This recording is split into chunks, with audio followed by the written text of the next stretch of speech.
Nyie ni sigara, bangi, ni kupenda wanawake. Wanawake watawapeleka wapi Zaidi yenu nyie mtaingia tu kwenye jehanamu ya moto, na nyie ni kwenye moto moja kwa moja. Yaani mimi nitakuwa nawaangalia wakati mnateketea kwenye moto, na dhambi itawatafuna, dhambi itawaua kwa sababu ya uovu wenu, kwa sababu ya bangi, kwa sababu ya sigara, kwa sababu ya wanawake. Hamwezi kupona, ni motoni moja kwa moja. Unaniona mimi hapa, mimi ni mtu ambaye nafunga mara 2 kwa wiki.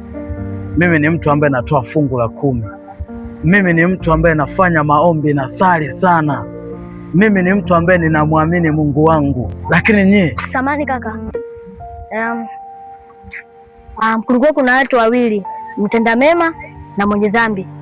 Mtenda mema alivyoenda madhabahuni akaomba akisema, Mungu, naomba unisamehe dhambi zangu, kwa maana mimi nasaidia wasiojiweza, nasaidia wajane, nasaidia yatima, natoa michango kila siku, na toa fungu la 10. Lakini yule mwenye dhambi akiwa mbali na madhabahu akapiga magoti, akijipiga kifua chake, kabla hajaanza kuongea neno lolote, machozi yalianza kumtoka. Akasema, Mungu, naomba unisamehe kwa kuwa mimi ni mwenye dhambi. Na Mungu aliweza kumsikia na kumjibu yule ambaye mwenye dhambi aliomba kwa unyenyekevu, kwa sababu hata kusoma katika Luka 14:11 inasema, yule ajikwezaye atadhiliwa na yule ajidhilie atakwezwa. Kwa lugha rahisi inamaanisha kwamba yule anayejipandisha atashushwa na yule anayejishusha atapandishwa.